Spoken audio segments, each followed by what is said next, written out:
Welcome to Rosie the Reviewer. We're your hosts. I'm Sam. And I'm Marcia. And we like World War II media, and we want to talk about it.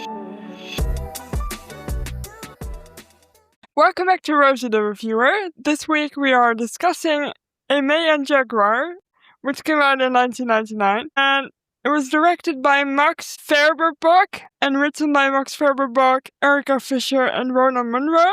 It was based on a 1994 book, Aimée Jaguar, A Love Story, Berlin, 1943, by Erica Fisher. And it's a true story of two German women, Lilly Wust and Felice Schragenheim, who fell in love in Nazi Germany only to be separated by the Holocaust. This movie is available on YouTube. Someone was nice enough to upload it for us. What did you think of this movie and the book? Yes, so I did read the book. I thought it was a novel at first, and where I kind of ended up with it is that I think it's mostly a historical book, but there are places that are somewhat fictionalized.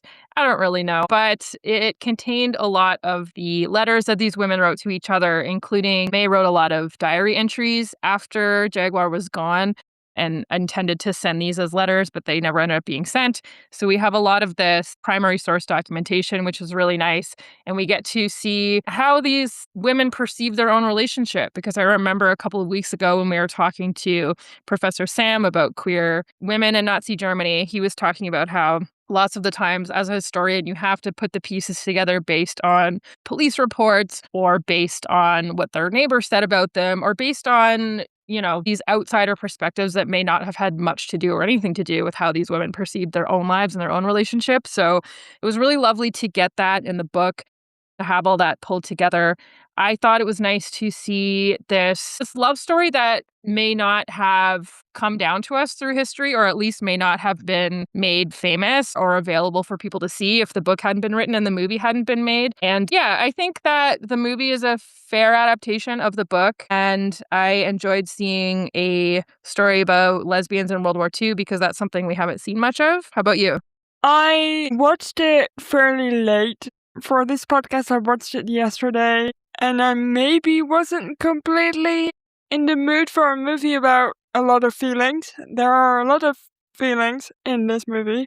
It is German, by the way, and it's well acted. I think it's a good movie, but I'm at the moment not the very best judge of it because I didn't feel like watching it too much. You know how that goes sometimes? But it's really interesting, like you said, to see a different kind of story on the screen again. I think it's fairly relatable in a way, not because it's a lesbian story, but just because these people are so incredibly human and they make very human mistakes. And I think it's really interesting to see that on screen and then also to get to see some resistance in a way that's very human and also very dangerous, but also almost a little bit ordinary. I don't want to say that in because what they were doing was not ordinary, but it felt so like they were just going about their lives and just also happened to be doing some resisting, I enjoyed that about it. So yeah. Kind of mixed feelings, but that's just because I wasn't in the mood for a feelings movie. It's quite a nice little love story, but it is a tearjerker. So if you want to watch a romantic drama, then you might enjoy this one. It is quite intimate, and I was watching it with my curtains open because I live in the Netherlands and we never close our curtains until late at night, and it's quite intimate in not even a physical way, but just, I don't know. It just felt so intimate that I felt like I had to close my curtains. So yeah. Yeah, and it's interesting. There's not explicit nudity and stuff, but it really is this intense feeling between these two women that feels intimate, I think. Yes, that's exactly it. So yeah, interesting. Are you ready to get into the plot? Yes, let's do it. Let's get into the plot.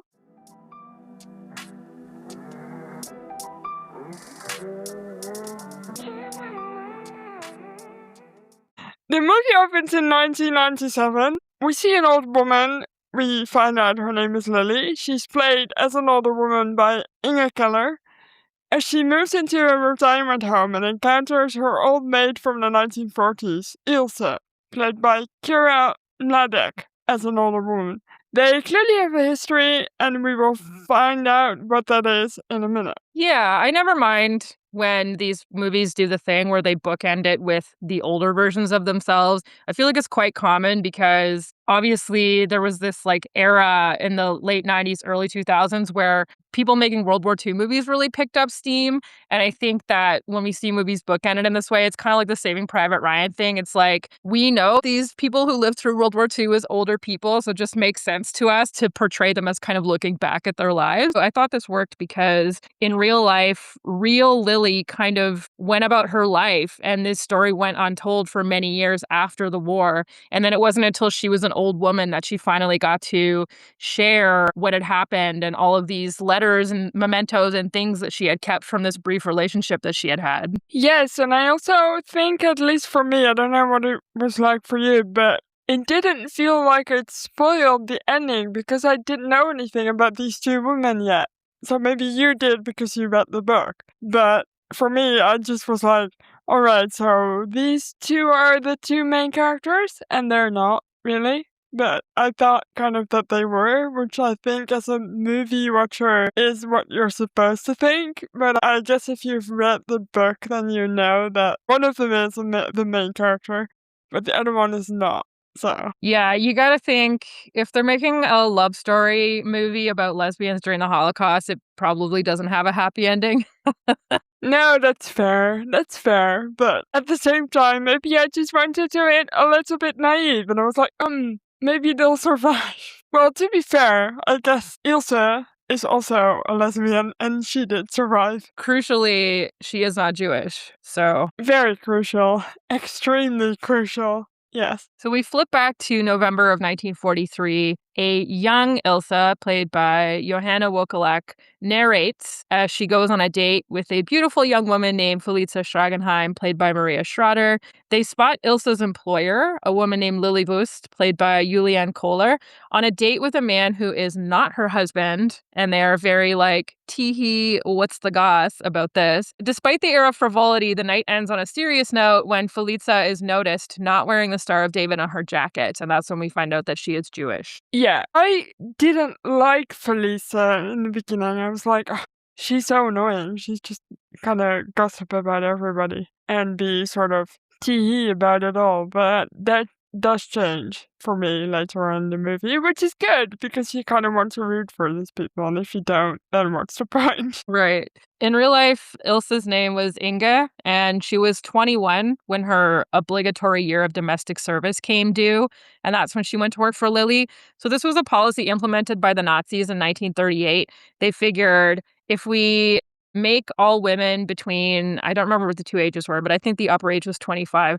If we make all of these young women do a year of either domestic or agricultural service, they'll really come to look forward to and enjoy the domestic labors that lie ahead of them as wives and mothers. So she has to do her year. She's not too pleased about it because she's got other shit to do, as we'll discover. But she'd been on the hunt for an employer who was not openly a Nazi supporter, which was apparently a really difficult thing. She had been to a few different houses, and the person would open the door and with a Heil Hitler, and she would be like, well, fuck, I can't work here. And this is because she spent much of her time helping out her Jewish friends, because though she was not Jewish herself, as a lesbian, she tended to operate a little bit on the fringes of society. And as we talked about in our Professor Sam episode, quite often these people would end up joining resistance networks out of, kind of necessity. And so she would help her Jewish friends find shelter, food rations, medicines, ID papers, track down escape possibilities, that kind of thing. And as we will learn, Felice, who's one of our main characters, was also part of this resistance network. And meanwhile, on the flip side of this, Lilly was eligible to have domestic help in the first place because she had birthed 4 sons. And therefore, she had received the Bronze Mother Cross Award. And once you had 4 sons, you were eligible to get extra help around the house. It was like a little perk offered by the government to reward you for having so many good Aryan children. Not to like beg on a mother's, but the Mother Cross Award gives me the freaking creeps. Just like the idea of it, like, give us children and we shall give you an award is scary. Oh, yeah, absolutely. And the more children that you had, the more, it was like a competition. They were like, oh, can you have 5 children? Can you have 8? Can you have 10?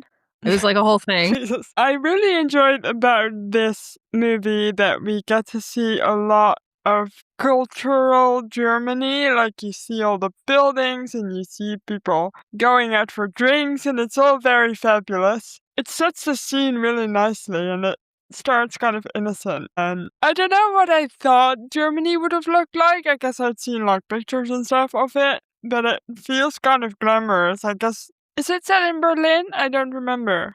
It is, right? Yeah. And it does really look like the cultural center of Europe at that point. And I think the movie did a really great job. Like, the quality of the movie on YouTube is not great, but you can see sort of the glamour, and it's kind of manifested, I think, in Felice, because she looks like the height of glamour too, and I enjoyed that. Yes, she's a very good-looking woman. She's very well put together, very glamorous. Yes. Good looking, but not in a typical good looking way, I find. I find she looks classy, but at the same time kind of different. Like, I'm not sure how to put it into words, but she's not like your standard Hollywood beautiful kind of thing. Right. She's very striking, but maybe not like a traditional beauty. Yeah. Yeah. I think it's interesting too because a lot of people will imagine the experiences of Jewish people in Germany and Nazi occupied countries from the lens of Anne Frank, where her and her family hid in an attic for a couple of years. And that's not what we're seeing in this movie. We are seeing this group of young women who are, kind of hiding out in the open, hiding in plain sight, pretending that they are not Jewish and living under false identities. And in Felice's case, working at a Nazi newspaper. So she's kind of right under their noses. And so they are in hiding, but they're out on the street. They are going to the cinema, as we see in this scene. They are kind of living their lives, but at the same time, they're in extreme danger all the time. Meanwhile, she kind of casually pays off this woman who sees her not wearing her Star of David. At that moment in the movie, it's fairly early on in the movie, and you're like, wait a second. They are acting very cavalier about the whole thing, but then this happens and you're like, wait, shit, they're actually in danger. Yeah. We just mentioned Lilly having her 4 sons. Her youngest son was actually the result of an affair. It was not her husband's baby. Yeah. Oops. He was a soldier, but he had some kind of administrative job, so he was not stationed at the front. And then later on in the war, he ended up going to the front, so he was away for longer and longer periods of time. So she was having all of these affairs. And I just think it's very interesting that for all of this, wife and motherhood and these institutions are so important and this family structure is so important. The Nazis were like, it's more important to us that you punch out a bunch of sons. We don't really care.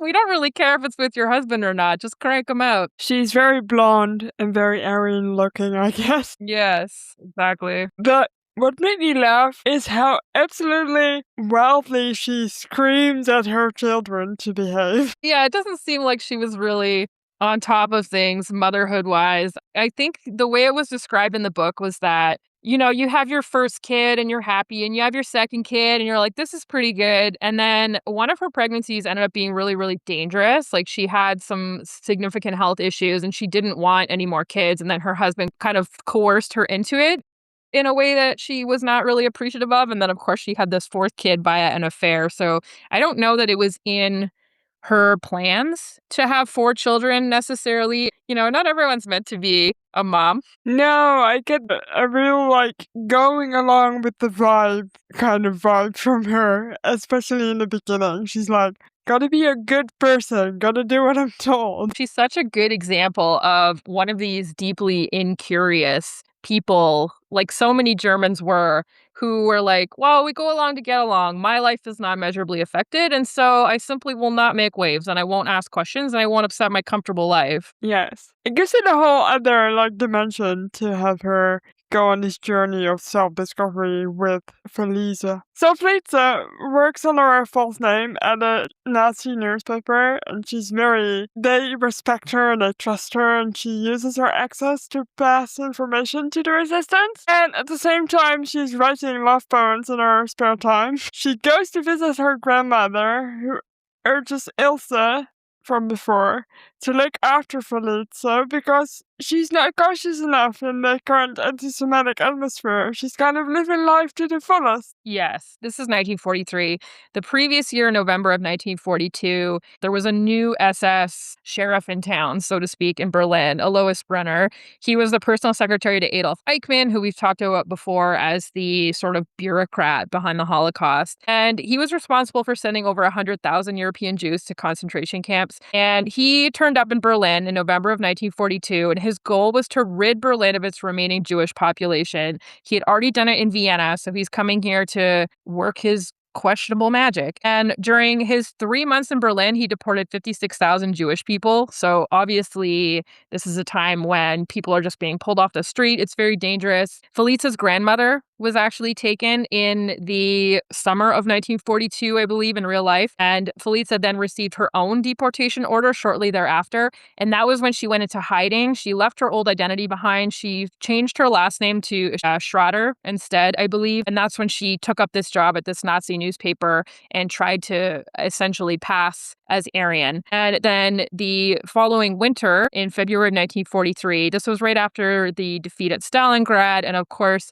the Germans did not take that well, and they blamed the Jewish people for that defeat. And then they started a fresh round of deportations. They called it Operation Factory, and they essentially rounded up all remaining Jewish people from their places of work. And Goebbels had promised that there would be no Jewish people left in Berlin by the time Hitler's birthday came on April 20th. And so around this time, Felice left Berlin for a little while to hide out in the mountains, and she and Lilly ended up exchanging letters with one another at that time. Ooh, I can't wait to hear some of that later. But also, if you want to learn more about Eichmann, we talk about him in our Walking with the Enemy episode. Felice sends a love poem to Lilly under a pen name, Jaguar. So that's where the title of the movie comes from. Lilly is very tickled about this. We get a glimpse into her unsatisfying home life with her husband away at the front and her 4 rambunctious young children running around. As we said, she's had a few lovers since her husband has been away, but none of them have really lit the spark.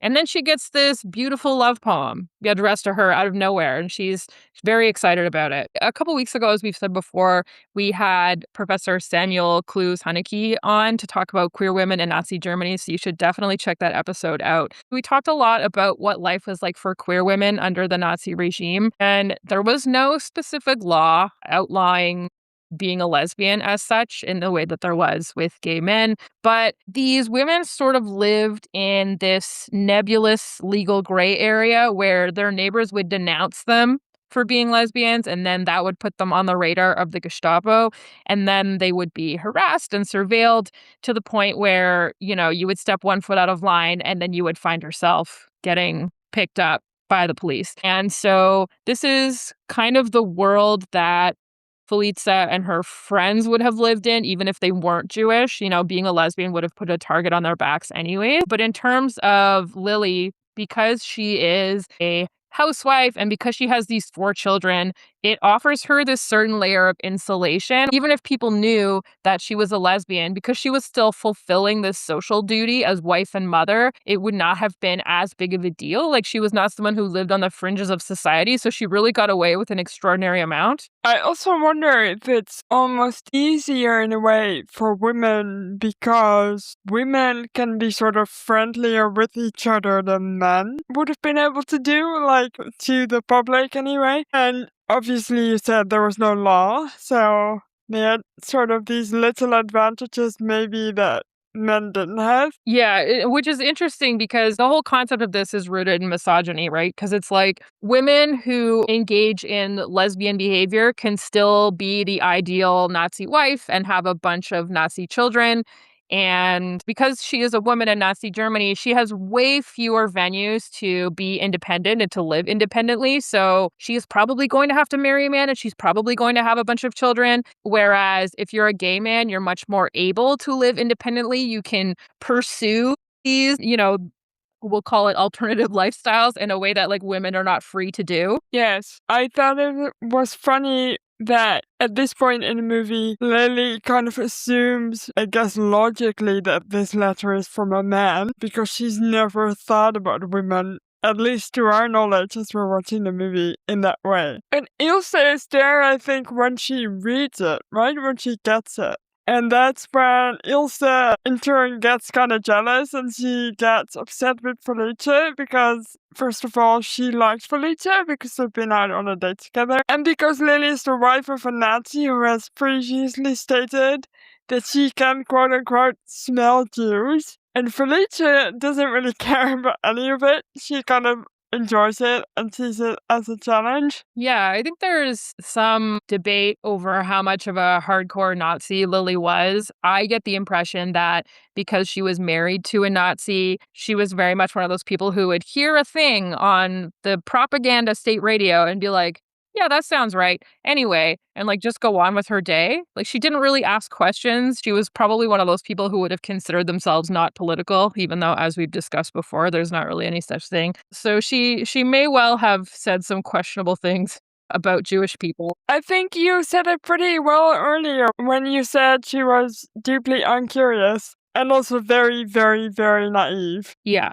definitely naive for sure. Lily's man friend, a guy named Ernst Biermosel, played by Rüdiger Hacker, comes by for a little tryst, but her parents turn up. It's mega awkward. Her parents are played by Klaus Mansion and Sarah Camp, and her father, not knowing that Ernst is there in the other room, speaks out against Germany's ability to win the war. And this is from real life too. Lily's parents did not approve of her marrying the Nazi. Gunther is her husband's name. Her parents did not approve of the marriage. Both of them were a bit critical of Hitler.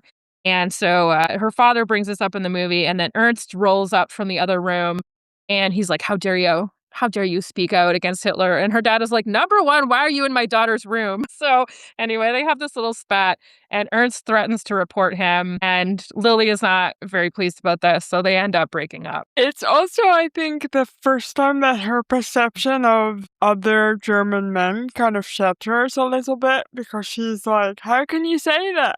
I think, especially before defeatism is punishable by death even, so I think her parents got lucky and that he didn't actually report them. But yeah, Lily just made me roll my eyes so often. I'm like, woman, come on.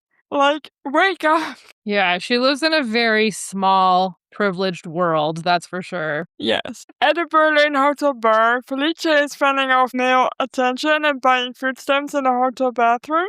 She's there with her friends, Ilse Clara, played by Heike Makac, and Lotte, played by Elizabeth Dagen. Lily also shows up, but she is upset over her evening with Ernst, and she encounters the group, and they all return to her place. And then Felice starts to fall for Lily a little bit. I wanted to mention the part where Felice gives Lily an apple because that also happened in real life, according to the book. And that was the moment where Lily started to, I don't know if I would say fall in love with her, but Lily was kind of tickled by the gesture. And then they have a little conversation in the film where I think Felice sort of sees an opening because Lily's talking about these affairs that she's had with all these men. And she says, you have to live your life now. It's very important. And of course, they are living in this war-torn city, during World War II. Yes, when they're all meeting up together. Ilse, I think, is officially watching her children, but she just leaves them in the zoo. Yeah, they're at the zoo. You know how it is. It's so wild. And Lily doesn't care. Lily's like, it's fine. The oldest one's 7. He can look after the little ones. Yeah, listen, it is a different time. Sure. Ilse and Felice argue about Felice's feelings for Lily because Ilse is like, girl, what are you doing? And Ilse's father, he's overhearing them because he's the one who's been providing Felice with a place to live and sort of like a hiding place. And he overhears this conversation and he throws her out because he overhears that she's a lesbian. This kind of confused me a little bit because does he not know his own daughter is also a lesbian? I don't know, man. He seems not to, or I don't know. It's interesting to me that he's a tolerant enough man that he is literally hiding a Jewish woman in his house, but he's like, I can allow Judaism, but I draw the line at lady love. Yes. Felice and her friends take pin-up shots for soldiers in exchange for passports so that they can leave Berlin. It's very spicy. These are very spicy photographs. And as they are leaving the studio, Lotte, one of the friends, is called by the police and they are asking her for her papers and she doesn't have them. And she ends up getting shot. this was so sudden. I was like, wait, hold on, this is too quickly, hang on. And the Gestapo find a photograph on her body that includes Felice, so they're having a not very good time. And they also have to keep walking away after their friend is being shot because they can't risk also being caught, which was heartbreaking. Yeah, that was really brutal. And yeah, they're planting this little seed here. The Gestapo finds this photograph that has Felice in it, and they're like, we're going to find this woman. And ultimately, in real life, we don't really know how the Gestapo found Felice in the end. So the movie is just taking some artistic license here, but I don't mind it. Gunther, Lily's husband, returns home from the front. And during a New Year's party, Lilly and Felice have a really intense conversation, after which Felice kisses her. Lilly initially rejects her advances, but then goes after her. And during this party as well, like Gunther makes out with Ilsa. And I think that Gunther, for a really long time, was just really willing to turn a blind eye to his wife effectively hosting these lesbian parties, because he would come home and be like, Lily is so much happier than she used to be. Lily has all these young, attractive friends over who are nice to me, etc., etc. Excuse me, you have to call him Gunther. Sorry, Gunther. You're right. We'll call him that. I hate this man with a passion so much. Yeah, he kind of sucks, right? Gunther has made out with Ilsa at the party, so that's weird. And he's very surprised when Lily isn't very upset about this with him. She's like, yes, that's fine, go on then. And he returns to the front, and that's when Felice comes over. And this is when she and Lily sleep together. And this is the very intimate scene that I was talking about earlier when I was watching it and felt like I had to close my curtains. Yes, you really almost feel like you're intruding on a moment. Yes, because Lily has never been with a woman, I don't think. And it's like, it's Felice being really kind of sweet and helping her, like, discover who she is, almost, which felt way too intimate to be watching with the curtains open. That's fair. I will say I laughed during the scene where Gunther comes into the kitchen in the morning, and he knows that Lily saw him making out with Ilsa, who is their maid. And he comes in and he's going on and on and on about how, like, a man has urges and a man sometimes can't resist those urges, and you don't understand what it's like to have urges. And she's like, lol, lol, lol. Anyway, how about you leave so I can make out with my girlfriend, you know? Yes, it is kind of a train wreck waiting to happen though. You can see it coming from a mile away. Yes. Felice's grandmother is taken away. They just moved it a little bit later in the movie. And so Felice moves in with Lily, and they write letters to one another during brief periods when they are apart. And I love a little epistolary moment in a film. You know, I love to find out what these people are thinking on the inside. Yeah, there's a lot of thoughts and feelings in general in this movie. After Lily's birthday, the birthday is kind of weird, can I just say? Yeah, we should talk about, I know I sort of glossed over it in the notes, but we should talk about Lily's birthday, because they have this big party for her and she shows up dressed to the absolute nines in this intense dress and everything. And then she sees Ilsa and Felice having a little drunken makeout session, and she's kind of mad about it. And then later on in the evening, she makes a move on Felice, but Felicia's kind of drunk and she's like, no, I don't want to. And so Lily's kind of mad about that as well. And they have kind of a little spat about it, but it's weird because it almost has this strange, like, dreamlike quality to it. Yeah, I also just wondered at this point in the movie, does Felice care less about Lily than Lily does about Felice? But also for Lily, this is her first relationship where she feels seen for who she is rather than who society expects her to be, almost. So I guess that's really sort of heavy if you don't see that person that makes you feel so seen. So carelessly kissing someone else. Yeah, and I think that Felice comes from a circle where, like, all of those friends have slept together, right? So they're very accustomed to, I mean, even when she was sort of seeing Ilsa, she was writing these love letters to Lily. I think she's just very accustomed to that kind of style of living. You know, they're young, they're trying to get what they can while they can get it in this very dangerous atmosphere that they live in. And meanwhile, Lily's very accustomed to this, like, serial monogamy, right? You're like you have your husband or whatever, or when you meet your one true love, then that's it, and you don't have eyes for anyone else. Yeah, I guess their lifestyle was a lot more open than Lily's. And like, live in the moment, be happy, be free kind of thing. Yeah. So after Lily's birthday, after that weird moment, we hear that the Allies have invaded Normandy. That's when Gunther returns and discovers Lily in bed with Felice. So good times are no longer being had. He's very upset, by the way, and Lily asks him for a divorce, kind of almost, well, we'll just get divorced then, please, and not really understanding the potential repercussions that will have for her friends if the courts become involved in her life. Yeah, exactly. You would say someone who had some perhaps worldliness would understand at this point that all of her friends are not only lesbians, but many of them are Jewish. But she hasn't twigged to that, and no one has told her. And a lot of these women are also, tangentially or even directly related to the resistance. And so they do not want the cops involved. They don't want scrutiny. They don't want any of that. And Lily doesn't really seem to understand this. And so she's like, she comes in the house and she's like, oh, I asked him for a divorce. And everyone's like, you did fucking what? You have this Yeah. cushy, safe setup here. Why would you jeopardize that for yourself and for all of us? Yeah, she lived such a sheltered life that she just doesn't see it, but I also think it's a little bit on her friends and on Felice's part that they could have,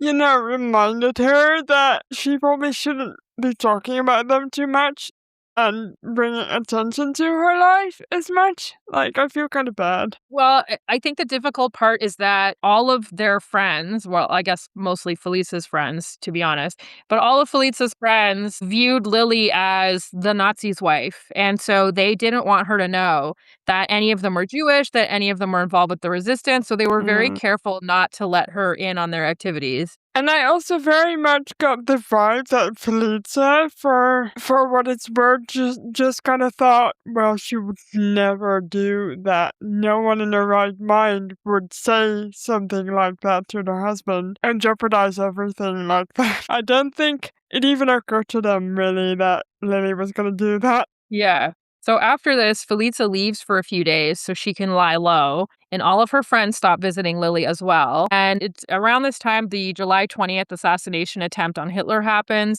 and you can hear us talk more about that in our Valkyrie episode, the Tom Cruise butt pad movie. The assassination attempt on Hitler happens, and Felice returns to Lily. There's a moment where it kind of feels like the war might be over or the war might be ending. And so Felice goes back to her. And this is so heartbreaking again because as she's coming into the house, the radio's playing, and you can hear Hitler say how he survived. And her face just falls completely, and it's so heartbreaking. Yeah. Lily, at this point, sends her older children to safety in the countryside as air raids on Berlin intensify. So we've been seeing air raids since the beginning of the movie, more or less, but they're getting more and more serious, and for some reason Lily is kind of so depressed that she doesn't even move when the air raid sirens go off. She just stays in her house and hopes for the best. And this is when Felice and her Jewish friends decide that it's time to get the fuck out of Berlin because they're in more and more danger. But when Felice admits to Lily that she's Jewish after they have an argument, she finds that she doesn't want to leave her. So she was all set to go on a train in Berlin, and then she decides, oh shit, I have to stay with this woman that I apparently love. Yeah, it's interesting because there were some things in motion to help Felice get out of the country before this. She had a sister who lived in England and a stepmother who lived in Palestine. I believe she also had an uncle who lived in the US. And all of these people were trying to go through the correct political channels to get her a visa and get her, to vouch for her and say, like, I'll pay for her to live in the US and that kind of stuff. And then it kept falling through. The Nazis started to make it more and more difficult. At a certain point, they stopped allowing Jewish people to emigrate altogether. And so this had finally fallen through the cracks. And that's when she got together with her friends and she was like, we're going to try and get out. And then she ended up staying in Berlin, and we don't 100% know why. I mean, part of it probably is that she had this relationship with Lily, but we don't really know for sure, unfortunately, because she did not survive the war. Spoilers. Yeah. It's the summer of 1944. Lilly and Felice enjoy a brief period of happiness wherein Lily's parents, though bewildered, offer a sort of acceptance. And I did enjoy that little scene. And the two of them go swimming together and they take pictures of one another with Felice's camera because she wants to be a photojournalist. And these pictures survive and they are very lovely. So if you want to go online and have a look at them, I'm sure we can put a link to some of them on the website. Or put them on the website if they're free to put on websites. Yes. When they get home from their outing, which was indeed very cute, the Gestapo are there, which is heartbreaking. I've said heartbreaking about 1,000,000 times, but it's just because it is, okay? And they drag Felice away, leaving Lilly to grieve, because this is all kind of traumatizing to me. I was like, geez, they really do not, beat around the bush. Like, they kick her, and I think the downstairs neighbors, they try to hide her, and then they find her anyway, and they drag her out. And sometime later, Lilly is out with Ilse, and she explains that she has her kids back, but that Gunther is dead. She says that she went to visit Felice at Theresienstadt. You can see Ilse looking at her like she's mental. And I'm sure you have a better way of putting this than me, Sam, so go ahead what you thought about this. Yeah, so in real life, Lilly visited Felice at this sort of holding camp in Berlin, where that was initially where she was taken. And she went there almost every day. She would bring her food. They had a friendly guard who would turn a blind eye so they could have little conversations and that kind of stuff. And there was a Nazi who worked there who was pissed that this was happening. And so Felice was soon sent to Theresienstadt. We don't know if this was because of Lily's visits. It's possible she would have been sent there anyway. But Theresienstadt was kind of a temporary camp that a lot of people ended up in on their way to somewhere else, somewhere worse.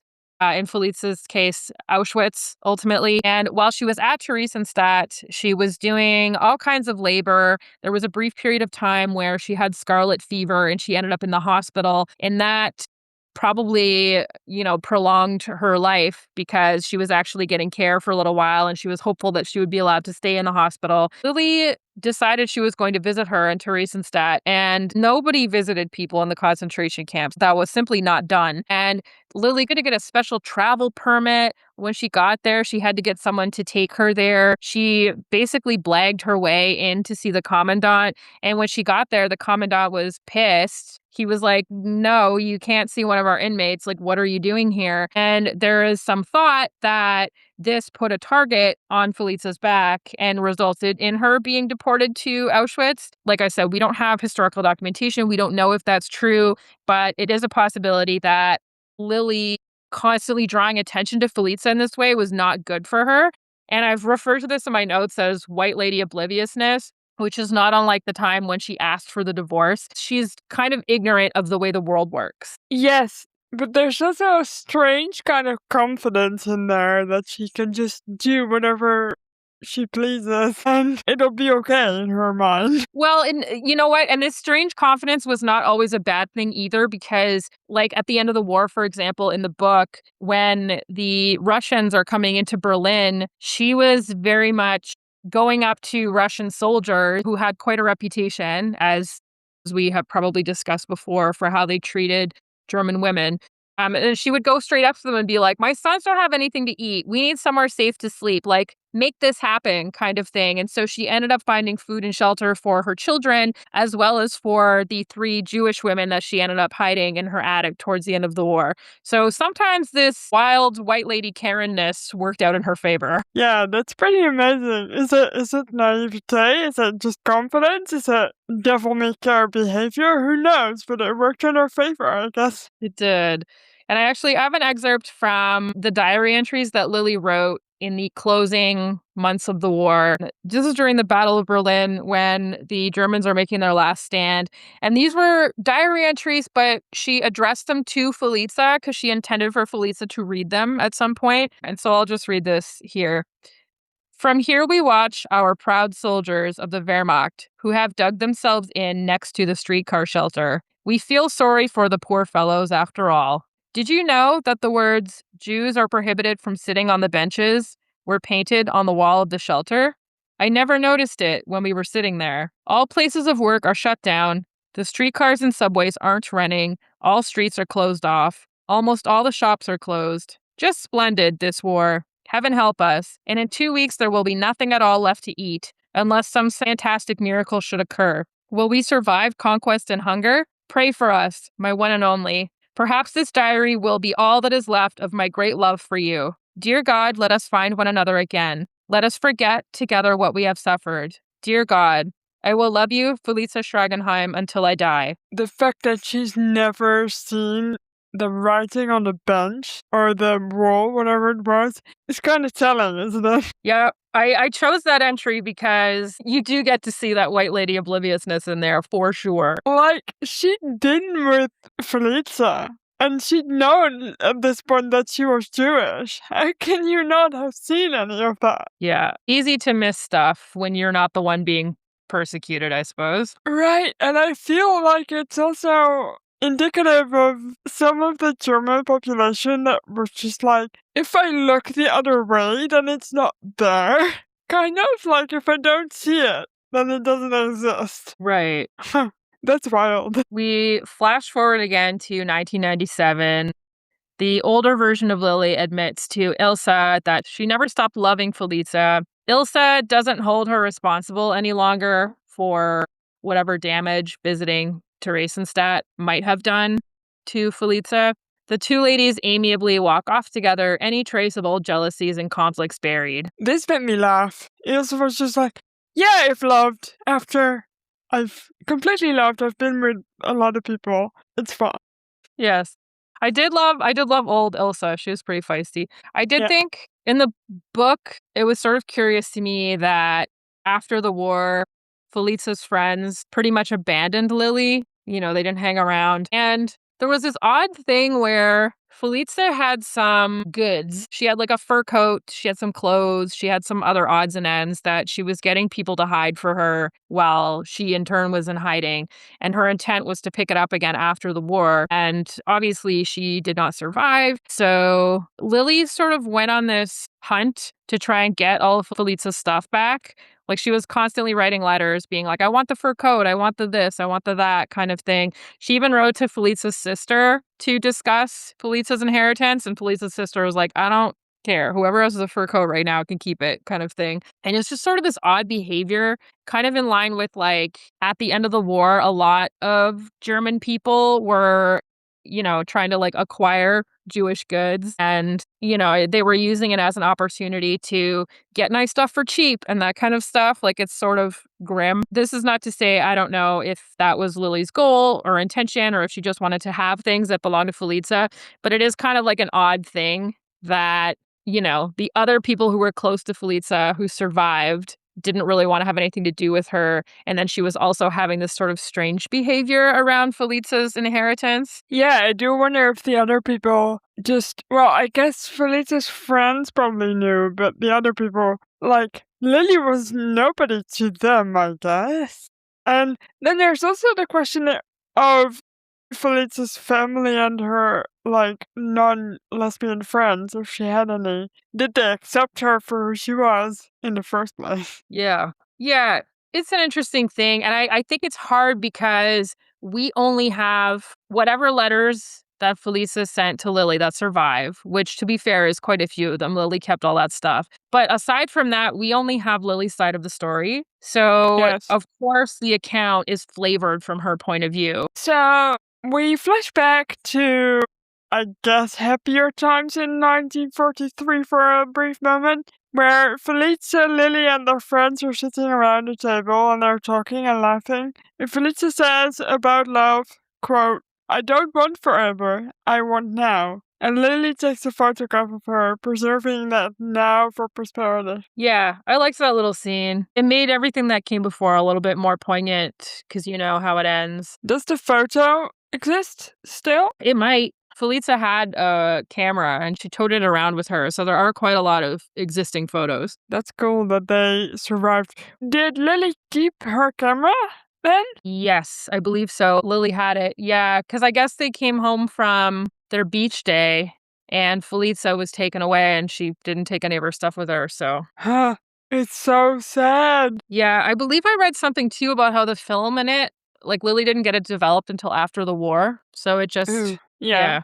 It's kept in there, yeah. Yeah. There are some end cards that say, after the war, Lilly waited in vain for Felice for many years. The exact circumstances of Felice's death are unknown. She probably died during one of the notorious death marches. Today, in the spring of 1999, 85-year-old Lilly Wust lives in Berlin. She got to be an old lady. It feels to me like people who survived the war just get really old for some reason. Yeah, I suppose. Eating their Wheaties. Anyway, that's the end of the movie. It was a ride. I thought it was quite intense. We do also have some notes.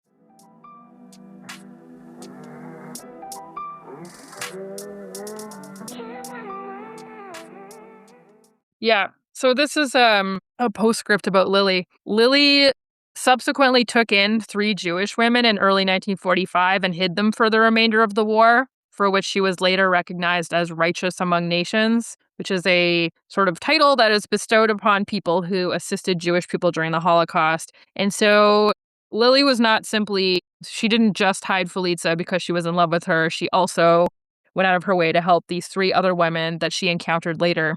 Mm.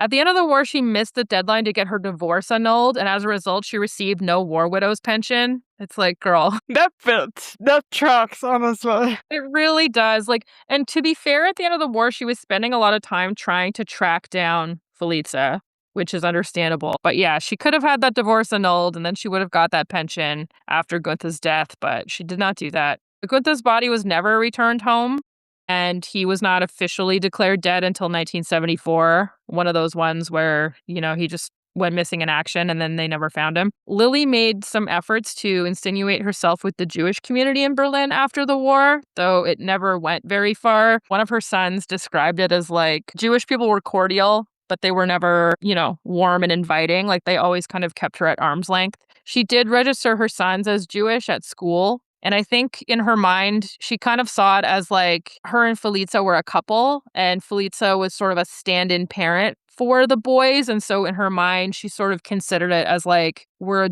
Jewish family now, for whatever that's worth. And one of them took it seriously enough that he subsequently emigrated to Israel. In the movie, Felice is better with her boys than Lilly is. Like, she's like the fun aunt or something. Yes, the boys seemed to get a kick out of living with Aunt Felice, for sure. Yes.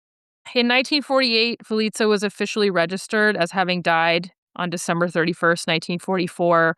We don't actually know specifically when she died. It could have been any time before the end of March 1945. She had been transported from Theresienstadt to Auschwitz in October of 1944, and then she was taken on a march to a couple of other places. She may have ended up as far as Bergen-Belsen, but we just don't really know. Lilly attempted suicide in 1949 and again in 1953. She also had a brief, super rough marriage in the early 50s that ended in divorce. She ended up married to this guy. There's a part in the movie, which also happened in real life, where Felice briefly gets away from the Gestapo and she's hiding behind a couch in some lady's apartment. And it was this lady's son that Lilly married after the war. They were married for like 11 months or something. And it just didn't go well. Like, she was one of those people who I think wanted to be settled with someone, wanted to do things for someone, wanted to keep a house, wanted to raise children, wanted to do all that stuff. But if you're someone who really is constantly the giver in a relationship, sometimes you end up with people who are the taker in a lot of your relationships. And so the marriage didn't go well. She got divorced again. And she always struggled financially. Like, she would try and take on jobs to supplement some of the money that she was getting as, like, child support from the state or whatever, but she never did super well for herself. In 1981, she received the Federal Service Cross as recognition for these women that she hid during the Holocaust. And she was contacted 4 years later by an American journalist, which was the beginning of her telling her story. It ended up then being made into a book and then into a movie. Lilly still wore the rings that she and Felice had exchanged. They had a little sort of fake marriage ceremony at one point. She died in 2006, and her gravestone is a memorial to them both. It has both of their names on it. That's pretty impressive. I feel like this woman, Lilly, she feels like a woman in between worlds almost. Like, she can't really be the Nazi wife that she was, but then she also never fully got integrated in like the Jewish community or the lesbian community. So she's kind of always just not quite in any of them. Yeah, I think that she really wanted to be validated by having one person who loved her more than anything. And I think she briefly had that with Felice, and then she never had it again, you know? It's so sad. Also, there's 2 suicide attempts. Man, imagine. Oh, that's so sad. Yeah, I mean, especially if you look at the timeline, like 1948, she officially has to give up on Felice being alive, and then the following year, she attempts to die by suicide, you know? So sad. It's also sad that none of Felice's friends would stick up for her or stay with her or like be in touch. I don't mean to cast doubt or aspersions on their relationship. I think maybe that they never stopped viewing her as kind of the Nazi's wife. Like they always kept her at arm's length for that reason. Yeah, and I can also very much imagine that maybe the relationship was stronger for Lilly than it was perhaps for Felice, who had a very different sort of lifestyle. And so I guess if all her friends had a similar kind of lifestyle, then maybe they wouldn't have understood what that meant to Lilly. That would also make sense to me, but we'll never know because none of these people are alive anymore. So Yeah, I think that's definitely a fair assessment. Here's a poem that Felice wrote to Lilly. It's slightly risque, but not too bad. I promised myself solemnly that I would practice silent restraint, but when I saw your mouth, it confused me. Did I cause you pain? With plans I now must pass my time, heart pounding like a xylophone, plans for wonderful things sublime, more than mere illusion alone. How could it have happened? I no longer want ever again to wander. There is one thing, however, I ponder. What would it be like? I only can wonder to lie at your breast and dream of your mouth. Right. Imagine someone writing poetry like that, especially in that time. I mean, now we would probably consider it quite tame, but back then, holy shit. For sure, you're writing this to some guy's wife, right? You're like, Yeah, I want to get this lady going. yeah. So, Sam, we have to rate this movie, but before we do, I would like to remind everyone that you can follow us wherever you get your podcasts and rate us and write a review, and especially follow us on Apple Podcasts, please, and leave a review there because I will read them out. And you can send this episode to a friend. Every time you send this episode to a friend, a repressed housewife gets her first real orgasm with a woman. And with that, we have to rate this movie. How many lesbians in top hats would you rate this movie, Sam? I would rate this movie 7 debonair, gorgeous lesbians in top hats out of 10. I really liked that Professor Huneke recommended this movie to us, or I don't even know if he recommended it. We just asked him if he knew any movies about queer people in World War II, and he happened to have this one ready to mind. But I really enjoyed watching these 2 women who are totally different, from totally different worlds, come together in a way that was really indicative of the history and context of the time. I mean, I feel like we got so much history in a movie that was fundamentally a really tight, close little love story between these 2 people. And I think that the movie does a fair job of depicting this relationship, getting us to care about these people and become invested in them in such a way that it is genuinely quite sad the way it ends, that, Felice is taken away and then Lilly never sees her again. And I really appreciate that this movie was made. I'm glad that it exists, and I'm glad that we watched it. What about you? I'm gonna rate it 6.5 lesbians in top hats out of 10. I think I might be a little bit broken because I no longer like sappy movies, and I used to be the queen of sappy movies, so I don't know what's going on with me. But my threshold kind of for emotional movies is a bit off whack, so I didn't have too good a time. I was kind of struggling through it. Not because it's a bad movie, just because I wasn't in the mood for it, so it's my fault. But it did introduce me once again to a very interesting story, so that's why it gets a not bad rating, I guess. And it's well acted. Like, a lot of things about it are quite good. I just didn't enjoy my time too much. So I guess that's why. Yeah, I will say I do think both Lilly and Felice were really well cast. They both Yes. looked and acted the way I expected them to after reading the book, and they made me care about their relationship. Yes, that is true. I also agree on that, but I cannot give it a higher rating today. It's my fault, not the movies. It's difficult because when people started listening, if people have been listening the whole time to this podcast, like back in the beginning, if I rated a movie highly, you'd be like, cool. If I like action movies, I'm going to like this movie. And if you rated a movie highly, people would be like, cool. If I like more like sort of romantic dramas, then I'll like this movie. And now you're changing it all around. People are not going to know what to do. It's pandemonium. It's called character growth, so... It's called character growth. Look it up. Anyway, are you reading anything? I just finished reading The Bluest Eye by Toni Morrison. That's the second book I've read by her. I also read Beloved, which I really enjoyed. Her stuff is great. I think a lot of times people recommend to you a class and you're like, I don't know if I'm going to like this. But Toni Morrison is the real deal, man. Like, I think her stuff is great. What is it about?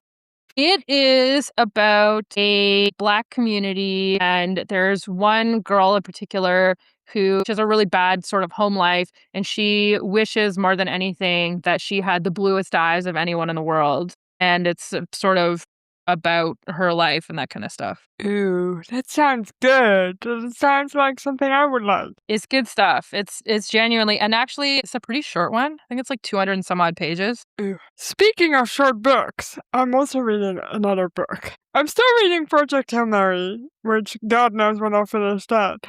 But I've also started reading a book called Reunion by Fred Ullman, and it's about an Aryan boy and a Jewish boy meeting in 1932, and it's beautifully written. I'm super gonna recommend this to you as well, Sam, to put on your list, because it's extremely short. It's only like 100 pages or something. Amazing. I guess that's it for this week. I'm gonna close this off. Thank you once again for listening to yet another episode of Rosie. You can follow us wherever you get your podcasts, or you can follow us on Instagram at Rosie the Reviewer Podcast, or you can visit our website, rosieTheReviewer.com. And please do, so you can rate this movie with us. Okay, see you next week. See you next week.